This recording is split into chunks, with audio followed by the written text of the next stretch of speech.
Line ಟಿವಿಯ big ನ್ಯೂಸ್ಗೆ ಸ್ವಾಗತ. ನಾನು ಬಸವರಾಜು. ಜೆಡಿಎಸ್ ಅಧಿಕಾರಕ್ಕೆ ಬರೋದಿಲ್ರಿ ಅಂತ ಸಿಎಂ ಸಿದ್ದರಾಮಯ್ಯ ಅವರು ಭವಿಷ್ಯ ನುಡಿತಿದ್ದಾರೆ. ಏನು ದಾವೋಸ್ನಿಂದ ಬಂದಿಳಿದ ಡಿ.ಕೆ. ಶಿವಕುಮಾರ್ ಅವರಿಗೆ ಒಂದು ಕಡೆ ಕುಮಾರಸ್ವಾಮಿ ಅವರು ಬಹುದೊಡ್ಡ ಟಾಂಗ್ ಕೊಟ್ಟಿದ್ದಾರೆ, ಮತ್ತೊಂದು ಕಡೆ ಖರ್ಗೆ ಮತ್ತು ಸಿದ್ದರಾಮಯ್ಯ ಅವರ ಡೀಲ್ ಸುದ್ದಿ ಬಹುದೊಡ್ಡ ಶಾಕ್ ನೀಡಿದೆ. ಕರ್ನಾಟಕದ 3 ಸಾಧಕರು ಈ ವರ್ಷದ ಅತ್ಯುತ್ತಮ ನಾಗರಿಕ ಪ್ರಶಸ್ತಿಗೆ, ಪದ್ಮಶ್ರೀ ಪ್ರಶಸ್ತಿಗೆ ಆಯ್ಕೆಯಾಗಿದ್ದಾರೆ. ದೇಶವನ್ನೇ ಬೆಚ್ಚಿ ಬೀಳಿಸಿದ 400 ಕೋಟಿ ರೂಪಾಯಿಗಳ ದರೋಡೆಯ ರೋಚಕ ಸುದ್ದಿಗಳನ್ನ ಒಂದೊಂದಾಗಿ ನೋಡೋಣ ಬನ್ನಿ. ಜೆಡಿಎಸ್ ಬಿಜೆಪಿ ಇಬ್ಬರಿಗೂ ಬಹುಮತ ಬರೋದಿಲ್ಲ, ಒಂದು ವೇಳೆ ಬಂದ್ರೂ ಜೆಡಿಎಸ್ಗೆ ಅಧಿಕಾರ ಕೊಡೋದಿಲ್ಲ ಎಂದು ಮೈಸೂರಿನಲ್ಲಿ ಸಿಎಂ ಸಿದ್ದರಾಮಯ್ಯ ಹೇಳಿದ್ದಾರೆ. ಬಿಜೆಪಿ ಜೊತೆ ಸೇರಿಕೊಂಡಿರುವ ಕಾರಣ ಜೆಡಿಎಸ್ನವರು ಅಧಿಕಾರಕ್ಕೆ ಬರಬಹುದು ಎಂದುಕೊಂಡಿದ್ದಾರೆ. ಬಹುಮತ ಬಂದರೆ ಬಿಜೆಪಿ ಅವರು ಜೆಡಿಎಸ್ಗೆ ಯಾಕೆ ಅಧಿಕಾರ ಬಿಟ್ಟು ಕೊಡ್ತಾರೆ? ಜೆಡಿಎಸ್ ಬಿಜೆಪಿ ಇಬ್ಬರಿಗೂ ಬಹುಮತ ಬರೋದಿಲ್ಲ, ಒಂದು ವೇಳೆ ಬಂದ್ರೂ ಜೆಡಿಎಸ್ಗೆ ಅಧಿಕಾರ ಕೊಡೋದಿಲ್ಲ. 2028ಕ್ಕೂ ನಮ್ಮದೇ ಅಧಿಕಾರ, ನಾಯಕತ್ವ ಯಾರದ್ದು ಎಂಬುದನ್ನ ಹೈಕಮಾಂಡ್ ನಿರ್ಧಾರ ಮಾಡುತ್ತೆ ಅಂತ ಹೇಳಿರುವಂತದ್ದು. ಕಾರಣ ಇಷ್ಟೇ, ಹಾಸನದಲ್ಲಿ ಬಹುದೊಡ್ಡ ಸಮಾವೇಶ ನಡೀತು ಜಾತ್ಯತೀತ ಜನತಾದಳದ್ದು. ಅಲ್ಲಿ ದೇವೇಗೌಡರು ಹೇಳಿದ್ರು ನನ್ನ ಮಗ ಮುಖ್ಯಮಂತ್ರಿ ಆಗ್ಬೇಕು ಅಂತ, ಕುಮಾರಸ್ವಾಮಿ ಅವರು ಹೇಳಿದ್ರು ನನಗೆ ಮುಖ್ಯಮಂತ್ರಿ ಸ್ಥಾನ ಬೇಕು ಅಂತ. 3ನೇ ಸಲ ಕುಮಾರಸ್ವಾಮಿ ಅವರ ಮಗ ಕೂಡ ಹೇಳಿದ್ರು ನಮ್ಮ ಅಪ್ಪನಿಗೆ ಮುಖ್ಯಮಂತ್ರಿ ಮಾಡಿ ಅಂತ. ಅಷ್ಟೇ ಅಲ್ಲ, ಇವತ್ತಿನ ರಾಕ್ಷಸ ಸರ್ಕಾರವನ್ನ, ರಾವಣಾಸುರರ ಸರ್ಕಾರವನ್ನ ಕಿತ್ ಬಿಸಾಕೋ ತಾಕತ್ತು ಕುಮಾರಸ್ವಾಮಿ ಅವರಿಗಿದೆ, ಅವರು ಸಿಎಂ ಆಗಿ ಆಗ್ತಾರೆ ಅನ್ನುವಂತಹ ಭವಿಷ್ಯವಾಣಿ ನುಡಿದಿದ್ರು. ಆದ್ರೆ ಮೇಲ್ನೋಟಕ್ಕೆ ವಾಸ್ತವ ಸ್ಥಿತಿ ಬೇರೆ ಇದೆ. ಕಾರಣ 2008ರಿಂದೀಚೆಗೆ ರಾಜ್ಯ ರಾಜಕಾರಣದ ದಿಕ್ಕು ದೆಸೆಗಳನ್ನ ಬದಲಾಯಿಸ್ತಾ ಇರುವಂತದ್ದು ಅಹಿಂದ ಅನ್ನುವಂತಹ ಶಕ್ತಿ. ವಿಶೇಷ ಅಂದ್ರೆ ಜಾತಿ ಗಣತಿಯ ವಿಚಾರವಾಗಿ ಏನೆಲ್ಲ ಚರ್ಚೆಗಳಾದವು ಅದನ್ನ ಸ್ವೀಕಾರ ಮಾಡಿದ್ರು. ಅದಾದ ಮೇಲೆ ಇನ್ನೂ ಹಳೆ ಪ್ಯಾಟ್ರನ್ ನಲ್ಲೇ ನಮಗೆ ರಿಸಲ್ಟ್ ಬರುತ್ತೆ ಅನ್ನುವಂತಹ ಏನು ಒಂದಷ್ಟು ರಾಜಕೀಯ ಪಕ್ಷಗಳ ಲೆಕ್ಕಾಚಾರ ಇದೆ, ಅದು ಉಲ್ಟಾ ಹೊಡೆಯುತ್ತೆ. ಹಾಗಂತ ಕಾಂಗ್ರೆಸ್ ಮತ್ತೊಮ್ಮೆ 135 ಗೆಲ್ಲುತ್ತಾ? ಆದ್ರೆ ಬಹುದೊಡ್ಡ ಲಾಭ ಆಗತ್ತೆ. ಒಂದು ವೇಳೆ ಜೆಡಿಎಸ್ ಏಕಾಂಗಿಯಾಗಿ ಸ್ಪರ್ಧಿಸಿದ್ರೆ ದೊಡ್ಡ ಮಟ್ಟದ ಲಾಭ ಸಿಗೋದಿಲ್ಲ. ಅದು ಬಿಜೆಪಿ ಜೊತೆ ಸೇರ್ಕೊಂಡು ಮೈತ್ರಿಯಲ್ಲಿ ಏನಾದ್ರೂ ಸ್ಪರ್ಧೆ ಮಾಡಿದ್ರೆ ಒಂದು ಹಂತಕ್ಕೆ ಈಗಿನ ನಂಬರ್ಗಿಂತ ಹೆಚ್ಚಿನ ನಂಬರ್ ಸಿಗಬಹುದು. ಆದ್ರೆ ಬಹುಮತ ಒಂದು ವೇಳೆ ಬಿಜೆಪಿಗೆ ಸಿಕ್ಕು ಬಿಟ್ಟರೆ ಜೆಡಿಎಸ್ ಕತೆ ಮುಗಿಸಿ ಬಿಡ್ತಾರೆ. ಈ ಹಿಂದೆ ಹಲವು ರಾಜ್ಯಗಳಲ್ಲಿನ ಸ್ಥಳೀಯ ರಾಜಕೀಯ ಪಕ್ಷಗಳು, ಪ್ರಾದೇಶಿಕ ಪಕ್ಷಗಳನ್ನ ಇದೇ ರೀತಿ ಬಿಜೆಪಿ ಮುಗಿಸ್ತಾ ಬಂದಿದೆ. ಅದು ರಾಜ್ಯಕ್ಕೂ ಕೂಡ ವ್ಯಾಪಿಸಬಹುದು. ಸಿದ್ದರಾಮಯ್ಯ ಅವರು ಇದನ್ನೇ ಹೇಳ್ತಿದ್ದಾರೆ. ಆದ್ರೆ ಜೆಡಿಎಸ್ ಗೆಲ್ಲೋದೇ ಇಲ್ಲ ಅನ್ನುವಂಥದ್ದು ಇದೆಯಲ್ಲ, ಜೆಡಿಎಸ್ ಗೆಲ್ಲತ್ತೆ. ಆದ್ರೆ ಅಧಿಕಾರಕ್ಕೆ ಬರೋದು ಸುಲಭದ ಮಾತಲ್ಲ. ಯಾಕಂದ್ರೆ ಇದುವರೆಗೂ ಜೆಡಿಎಸ್ 113 ಅನ್ನುವಂತಹ ಮ್ಯಾಜಿಕ್ ನಂಬರ್ನ ಅರ್ಧದಷ್ಟು ಗಡಿಯನ್ನೂ ದಾಟಿಲ್ಲ. ಹೈಯೆಸ್ಟ್ ಅಂದ್ರೆ ಸಿದ್ದರಾಮಯ್ಯ ಅವರು ರಾಜ್ಯಾಧ್ಯಕ್ಷರಾಗಿದ್ದಾಗ ಜೆಡಿಎಸ್ ನಲ್ಲಿ 58 ಸ್ಥಾನಗಳನ್ನ ಗೆದ್ದಿದ್ರು. ಅದು ಬಿಟ್ರೆ ಇದುವರೆಗೂ ಅವರು 40ರ ಗಡಿಯನ್ನೂ ದಾಟಲಿಲ್ಲ. ಇದು ವಾಸ್ತವ. ಮುಖ್ಯಮಂತ್ರಿ ಸಿದ್ದರಾಮಯ್ಯ ಮತ್ತು ಎಐಸಿಸಿ ಅಧ್ಯಕ್ಷ ಮಲ್ಲಿಕಾರ್ಜುನ್ ಖರ್ಗೆ ಭೇಟಿಯಾಗಿ ಗೌಪ್ಯ ಸಭೆ ನಡೆಸಿದ್ದಾರೆ. ಸಿಎಂ ಬದಲಾವಣೆ ಚರ್ಚೆಗಳ ನಡುವೆ ನಡೆದ ಹುಬ್ಬಳ್ಳಿಯಲ್ಲಿ ಈ ಭೇಟಿ ಹಲವು ಊಹಾಪೋಹಗಳಿಗೆ ಕಾರಣವಾಗಿದೆ. ಆಪ್ತ ಶಾಸಕರ ಮತ್ತು ಸಚಿವರ ಸಮ್ಮುಖದಲ್ಲಿ ನಡೆದ ಈ ಸಭೆ ಸುಮಾರು 45 ನಿಮಿಷಗಳ ಕಾಲ ನಡೆದಿತ್ತು. ಈ ಮಾತುಕತೆ ಇದೀಗ ಕುರ್ಚಿ ಕದನದ ಕುತೂಹಲ ಹೆಚ್ಚಿಸಿದೆ. ತಮಗೆ ಆಪ್ತರಾಗಿರುವ ಸತೀಶ್ ಜಾರಕಿಹೊಳಿ, ಜಮೀರ್ ಅಹಮದ್ ಖಾನ್, ಎಚ್.ಸಿ. ಮಹದೇವಪ್ಪ ಉಪಸ್ಥಿತಿಯಲ್ಲೇ ಸಿದ್ದರಾಮಯ್ಯ ಹಾಗೂ ಮಲ್ಲಿಕಾರ್ಜುನ್ ಖರ್ಗೆ ಅವರು 45 ನಿಮಿಷಗಳ ಕಾಲ ಚರ್ಚೆ ನಡೆಸಿದ್ದಾರೆ. ಆದ್ರೆ ಇದೊಂದು ಕುಶಲೋಪರಿ ಭೇಟಿ ಅಷ್ಟೇ. ಇಲ್ಲಿ ಯಾವುದೇ ರಾಜಕೀಯ ಚರ್ಚೆ ಆಗಿಲ್ಲ ಅಂತ ಹೇಳ್ತಾರೆ, ಅಲ್ಲಿ ರಾಜಕೀಯವೇ ಚರ್ಚೆ ಆಗಿರುತ್ತೆ. ಕಾರಣ ಇಷ್ಟೇ, ಅಹಿಂದ ನಾಯಕತ್ವ ಮುಂದುವರಿಬೇಕು, ಅಹಿಂದ ಸರ್ಕಾರವೇ ರಾಜ್ಯದಲ್ಲಿ ಉಳಿಬೇಕು, ಅಹಿಂದಾನೇ ರಾಜ್ಯದಲ್ಲಿ ಆಡಳಿತ ಚುಕ್ಕಾಣಿ ಹಿಡಿಯಬಹುದಾದಂತವರ ಹಣೆ ಬರಹ ಬದಲಾಯಿಸೋದು, ಬರೆಯೋದು. ಸಿದ್ದರಾಮಯ್ಯ ಅವರ ನಂತರದಲ್ಲಿ ಒಂದು ವೇಳೆ ಬದಲಾವಣೆನೇ ಆದ್ರೆ ಅಲ್ಲಿಗೆ ದಲಿತ ಮುಖ್ಯಮಂತ್ರಿಯನ್ನ ತರೋದು, ಅದರಲ್ಲೂ ಮುಖ್ಯವಾಗಿ ಮಲ್ಲಿಕಾರ್ಜುನ್ ಖರ್ಗೆ ಅವರನ್ನ ತರುವಂತದ್ದು ಈ ಸಭೆಯ ಮೂಲ ಉದ್ದೇಶ ಆಗಿತ್ತು, ಚರ್ಚೆಯ ಮೂಲ ವಿಚಾರವೂ ಆಗಿತ್ತು. ಅಷ್ಟೇ ಅಲ್ಲ, ಕೆಪಿಸಿಸಿ ಅಧ್ಯಕ್ಷ ಸ್ಥಾನಕ್ಕೆ ಸತೀಶ್ ಜಾರಕಿಹೊಳಿ ಅವರನ್ನ ತರುವಂತಹ ಪ್ರಯತ್ನಗಳು ಕೂಡ ನಡೀತಿವೆ ಅನ್ನೋದು ಈ 45 ನಿಮಿಷಗಳ ಒಂದು ಗೌಪ್ಯ ರಹಸ್ಯ ಭೇಟಿಯ ಮಾತುಕತೆಯಲ್ಲಿ ಡೀಲ್ ಆಗಿದೆ ಅನ್ನುವಂಥದ್ದು ಚರ್ಚೆ. ಈ ವರ್ಷದ ಪದ್ಮಶ್ರೀ ಪ್ರಶಸ್ತಿ ಪ್ರಕಟವಾಗಿದೆ. 45 ಮಂದಿಗೆ ಪದ್ಮಶ್ರೀ ಗೌರವಕ್ಕೆ ಭಾಜನರಾಗಿದ್ದಾರೆ. ಕರ್ನಾಟಕದ 3 ಸಾಧಕರು ಈ ಅತ್ಯುತ್ತಮ ನಾಗರಿಕ ಪ್ರಶಸ್ತಿಗೆ ಆಯ್ಕೆಯಾಗಿದ್ದಾರೆ. ಮಂಡ್ಯದ ಅಂಕೇಗೌಡ, ದಾವಣಗೆರೆಯ ಡಾಕ್ಟರ್ ಸುರೇಶ್ ಹನಗವಾಡಿ ಮತ್ತು ಬೆಂಗಳೂರಿನ ಎಸ್.ಜಿ. ಸುಶೀಲಮ್ಮ ಅವರು ಪದ್ಮಶ್ರೀ ಪ್ರಶಸ್ತಿ ಪಡೆದಿದ್ದಾರೆ. ದೇಶದ ವಿವಿಧ ಕ್ಷೇತ್ರಗಳಲ್ಲಿ ಸೇವೆ ಸಲ್ಲಿಸಿದವರನ್ನ ಗುರುತಿಸಲಾಗಿದೆ. ಕರ್ನಾಟಕದ ಮಂಡ್ಯ ಮೂಲದ ಪುಸ್ತಕ ಪ್ರೇಮಿ ಅಂಕೇಗೌಡ, ದಾವಣಗೆರೆಯ ವೈದ್ಯ ಡಾಕ್ಟರ್ ಸುರೇಶ್ ಹನಗವಾಡಿ ಹಾಗೂ ಬೆಂಗಳೂರಿನ ಸಮಾಜ ಸೇವಕಿ ಎಸ್.ಜಿ. ಸುಶೀಲಮ್ಮ ಅವರಿಗೆ ಪದ್ಮಶ್ರೀ ಪ್ರಶಸ್ತಿ ಲಭಿಸಿದೆ. ವಿಶೇಷ ಅಂದ್ರೆ ಅಂಕೇಗೌಡರಿಗೆ ಸಿಕ್ಕಿರುವಂತಹ ಪ್ರಶಸ್ತಿಯ ಬಗ್ಗೆ ಸೋಷಿಯಲ್ ಮೀಡಿಯಾದಲ್ಲೂ ಕೂಡ ಬಹು ದೊಡ್ಡ ಚರ್ಚೆ ನಡೀತಿರುವಂತದ್ದು. ಅರ್ಹರಿಗೆ ಸಿಕ್ಕಿದೆ ಅನ್ನುವಂತಹ ಖುಷಿ ಕೂಡ ಎರಡೂ ಕಡೆಯವರಿಗೆ, ಲೆಫ್ಟ್ ಟು ರೈಟ್ ಅವರಿಬ್ಬರಿಗೂ ಕೂಡ ಖುಷಿಯನ್ನ ತರಿಸಿದೆ. ಶಿಡ್ಲಘಟ್ಟ ಪೌರಾಯುಕ್ತೆಗೆ ಧಮಕಿ ಹಾಕಿದ ಪ್ರಕರಣದ ಆರೋಪಿ ರಾಜೀವ್ ಗೌಡ ಬಂಧನ ವಿಳಂಬಕ್ಕೆ ಸ್ವತಃ ಸಿಎಂ ಸಿದ್ದರಾಮಯ್ಯ ಅಸಮಾಧಾನ ವ್ಯಕ್ತಪಡಿಸಿದ್ದಾರೆ. ಈ ನಡುವೆ ಗೃಹ ಸಚಿವರು ಆರೋಪಿಯ ಶೀಘ್ರ ಬಂಧನದ ಭರವಸೆ ನೀಡಿದ್ದು, ಕಳೆದ ಕೆಲ ದಿನಗಳಿಂದ ರಾಜೀವ್ ಮಂಗಳೂರಿನಲ್ಲಿದ್ದ ಬಗ್ಗೆ ಮಾಹಿತಿ ದೊರೆತಿದೆ. ಆದರೆ ಈತ ಈಗ ಅಲ್ಲಿಂದಲೂ ಎಸ್ಕೇಪ್ ಆಗಿದ್ದು, ಸಿಸಿ ಕ್ಯಾಮೆರಾ ದೃಶ್ಯಾವಳಿಗಳ ಆಧಾರದಲ್ಲಿ ತನಿಖೆ ಮುಂದುವರೆದಿದೆ.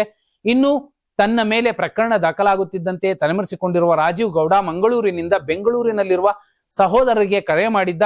ಕಳೆದ 3 ದಿನಗಳಿಂದ ರಾಜೀವ್ ಗೌಡ ಮಂಗಳೂರಿನಲ್ಲಿದ್ದ ಬಗ್ಗೆ ಮಾಹಿತಿ ಸಿಕ್ಕ ಹಿನ್ನೆಲೆ ಆತನ ಸಹೋದರಿಯನ್ನ ಪೊಲೀಸರು ತೀವ್ರ ವಿಚಾರಣೆಗೆ ಒಳಪಡಿಸಿದ್ದಾರೆ. ಆದ್ರೆ ರಾಜೀವ್ ಗೌಡ ಅದಾಗಲೇ ಮಂಗಳೂರಿನಿಂದಲೂ ಪರಾರಿಯಾಗಿದ್ದಾನೆ. ರೈಲ್ವೆ ಸ್ಟೇಷನ್ ನಲ್ಲಿ ಕಾರು ಬಿಟ್ಟು ಎಸ್ಕೇಪ್ ಆಗಿರುವ ಬಗ್ಗೆ ಮಾಹಿತಿ ದೊರೆತಿರುವಂತದ್ದು. ನನ್ನ ಜೊತೆ ನನ್ನ ನಾಯಕರಿದ್ದಾರೆ ಅನ್ನೋ ದೌಲತ್ತಿಗೋ ಏನೋ ಒಬ್ಬ KS ಆಫೀಸರ್ಗೆ, ಹೆಣ್ಣು ಮಗಳಿಗೆ ರಾಜಾರೋಷವಾಗಿ ಮಾತಾಡ್ತಾರೆ, ಬೈತಾರೆ. ಅವತ್ತಿದ್ದಂತಹ ಧೈರ್ಯ ಎಲ್ಲೋಯ್ತು? ಇಂತಹವರು ರಾಜಕಾರಣದಲ್ಲಿರೋದಕ್ಕೆ ನಾಲಾಯಕ್. ಇಂಥವ್ರನ್ನ ಗುರುತಿಸಿ ಅವ್ರಿಗೆ ಬಿ ಫಾರ್ಮ್ ಸೈನ್ ಹಾಕೊಟ್ರಲ್ಲ, ಅವ್ರಿಗೂ ಕೂಡ ನಾಚಿಕೆ ಆಗ್ಬೇಕು. ಇವರೇ ಹೀಗೆ ಶಿಷ್ಯರೇ ಒಂದು ವೇಳೆ ಗುರು ಕೂಡ ಅತ್ಯುನ್ನತ ಸ್ಥಾನಕ್ಕೆ ಬಂದು ಕೂತ್ಬಿಟ್ರೆ ರಾಜ್ಯ ಬಿಹಾರವನ್ನ ಮೀರಿಸಿಬಿಡುತ್ತೆ ಲಾ ಅಂಡ್ ಆರ್ಡರ್ ವಿಷಯದಲ್ಲಿ. ರಾಜ್ಯ ವಿಧಾನಸಭಾ ವಿಶೇಷ ಅಧಿವೇಶನ ನಡೆಯುತ್ತಿದ್ದರೆ ಸಚಿವರುಗಳು ಸದನಕ್ಕೆ ಹಾಜರಾಗದೆ ಗೈರಾಗುತ್ತಿರುವುದು ಮುಖ್ಯಮಂತ್ರಿ ಸಿದ್ದರಾಮಯ್ಯ ಅವರ ತೀವ್ರ ಅಸಮಾಧಾನಕ್ಕೆ ಕಾರಣವಾಗಿದೆ. ಈ ಕುರಿತು ತಮ್ಮ ಸಂಪುಟದ ಎಲ್ಲ ಸಚಿವರಿಗೂ ಪತ್ರ ಬರೆದಿರುವ ಸಿಎಂ ಕರ್ತವ್ಯ ಲೋಪದ ಬಗ್ಗೆ ಖಡಕ್ ಎಚ್ಚರಿಕೆ ನೀಡಿದ್ದಾರೆ. ಜವಾಬ್ದಾರಿಯುತ ಸ್ಥಾನದಲ್ಲಿರುವ ಸಚಿವರುಗಳೇ ಅಧಿವೇಶನವನ್ನ ಗಂಭೀರವಾಗಿ ತೆಗೆದುಕೊಳ್ತಿಲ್ವಲ್ಲ ಎಂಬ ಪ್ರಶ್ನೆ ಈಗ ಸಾರ್ವಜನಿಕ ವಲಯದಲ್ಲಿ ಕೇಳಿ ಬರ್ತಿದೆ. ಅಧಿವೇಶನದ ವೇಳೆ ಸಚಿವರ ಗೈರು ಹಾಜರಿಯಿಂದಾಗಿ ವಿರೋಧ ಪಕ್ಷದವರು ಸರ್ಕಾರದ ವಿರುದ್ಧ ಮುಗಿ ಬೀಳಲು ದೊಡ್ಡ ಅಸ್ತ್ರ ಸಿಕ್ಕಂತಾಗಿದೆ.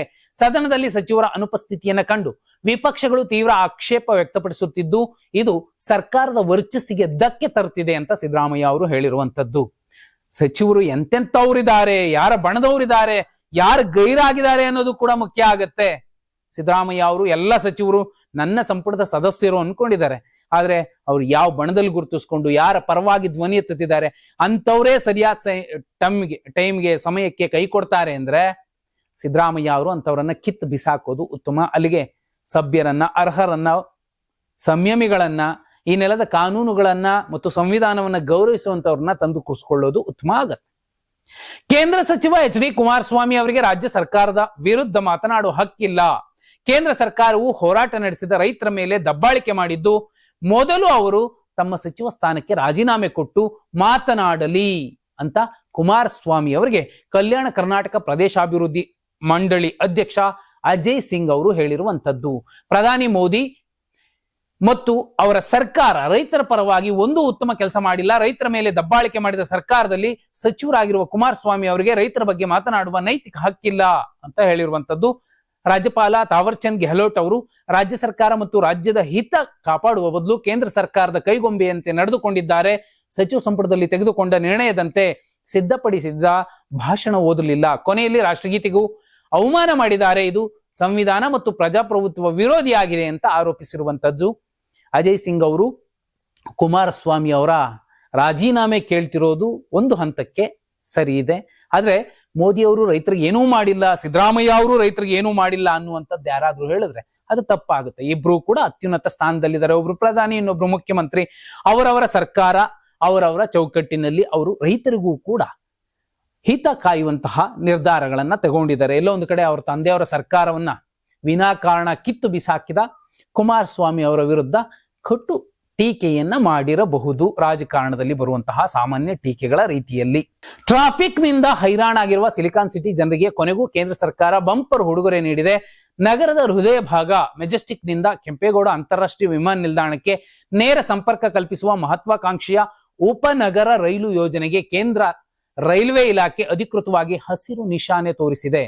ಬೆಂಗಳೂರು ಉಪನಗರ ರೈಲು ಯೋಜನೆಯ ಈ ನಿರ್ಣಾಯಕ ಹಂತಕ್ಕೆ ಸುಮಾರು 4,100 ಕೋಟಿ ರೂಪಾಯಿ ವೆಚ್ಚವಾಗಲಿದೆ ಎಂದು ಅಂದಾಜಿಸಲಾಗಿದೆ. ಈ ರೈಲು ಮಾರ್ಗವು ಒಟ್ಟು 8.5 ಕಿಲೋಮೀಟರ್ ಉದ್ದದ ಹೊಸ ಜೋಡಣೆಯನ್ನ ಒಳಗೊಂಡಿರಲಿದ್ದು ಈ ಕೆಳಗಿನ ಪ್ರಮುಖ ನಿಲ್ದಾಣಗಳ ಮೂಲಕ ಸಾಗಲಿದೆ. ಮೆಜೆಸ್ಟಿಕ್ ನಿಂದ ಆರಂಭವಾಗಿ ಯಶವಂತಪುರ ಮತ್ತು ಯಲಹಂಕ ಮೂಲಕ ಸಂಚಾರ ನಡೆಸಿ ದೇವನಹಳ್ಳಿ ಏರ್ಪೋರ್ಟ್ ಟರ್ಮಿನಲ್ಗೆ ಇದು ತಲುಪಲಿದೆ. ಇದರಿಂದ ಎಷ್ಟೋ ಟ್ರಾಫಿಕ್ ಜಾಮ್ ಕಡಿಮೆ ಆಗಬಹುದು, ಒಂದಷ್ಟು ಜನಕ್ಕೆ ಸಹಾಯ ಆಗಬಹುದು. ಆದ್ರೆ ಸೋಮಣ್ಣ ಅವರು ಪಟ್ಟು ಹಿಡಿದು ಒಂದೊಂದೇ ಕೆಲಸಗಳನ್ನ ಮಾಡಿಸ್ಕೊಳ್ತಿದ್ದಾರೆ. ಆದ್ರೆ ಅವರದ್ದೇ ಕ್ಷೇತ್ರದ ಇಂಪಾರ್ಟೆಂಟ್ ಒಂದು ರೈಲು ಯೋಜನೆ, ಅದು ಹಿಂದೂಪುರ್ ಟು ತುಮಕೂರು, ಅದು ಕೂಡ ಮಧುಗಿರಿ ಕೊರಟಗೆರೆ ಭಾಗದಲ್ಲಿ ಹಾದು ಹೋಗುವಂತಹ ಯೋಜನೆಯನ್ನ ಇನ್ನೂ ನೆನಗೆ ಕುದಿಗೆ ಬಿದ್ದಿದೆ. ಅದನ್ನ ಬೇಗ ಮಾಡಿಸ್ಬಿಟ್ರೆ ಸೋಮಣ್ಣ ಅವರನ್ನ ಗೆಲ್ಸಿದ ಆ ಜನಕ್ಕೆ ಒಂದು ರಿಟರ್ನ್ ಗಿಫ್ಟ್ ಕೊಟ್ಟಂತಾಗತ್ತೆ. ಹಿಂದಿ ವಿರೋಧಿ ಚಳುವಳಿ ವೇಳೆ ಪ್ರಾಣ ತ್ಯಾಗ ಮಾಡಿದವರನ್ನ ಸ್ಮರಿಸುವ ತಮಿಳುನಾಡು ಮುಖ್ಯಮಂತ್ರಿ MK ಸ್ಟಾಲಿನ್ ಅವರು ರಾಜ್ಯದಲ್ಲಿ ಹಿಂದಿ ಭಾಷೆಗೆ ಅಂದು ಇಂದು ಹಾಗೂ ಎಂದೆಂದಿಗೂ ಜಾಗವಿಲ್ಲ ಎಂದು ಭಾನುವಾರ ಪ್ರತಿಪಾದಿಸಿದ್ದಾರೆ. ಭಾಷಾ ಹುತಾತ್ಮರ ದಿನದ ಹಿನ್ನೆಲೆಯಲ್ಲಿ ಸಾಮಾಜಿಕ ಮಾಧ್ಯಮ ವೇದಿಕೆ X ನಲ್ಲಿ ಪೋಸ್ಟ್ ಮಾಡಿರುವ ಅವರು 1965ರ ಸಂದರ್ಭದಲ್ಲಿ ಉತ್ತುಂಗಕ್ಕೇರಿದ ಹಿಂದಿ ವಿರೋಧಿ ಚಳುವಳಿ ಸಂದರ್ಭದ ವಿಡಿಯೋವನ್ನು ಹಂಚಿಕೊಂಡಿದ್ದಾರೆ. ತನ್ನದೇ ಭಾಷೆಯನ್ನು ಪ್ರೀತಿಸುವ ರಾಜ್ಯವು ಹಿಂದಿ ಹೇರಿಕೆ ವಿರುದ್ಧ ಒಟ್ಟಾಗಿ ಹೋರಾಟ ಮಾಡಿತ್ತು. ಪ್ರತಿ ಬಾರಿ ಹೇರಿಕೆಯಾದಾಗ್ಲೂ ಅದೇ ಹುರುಪಿನಿಂದ ಹೋರಾಡುತ್ತಿದೆ.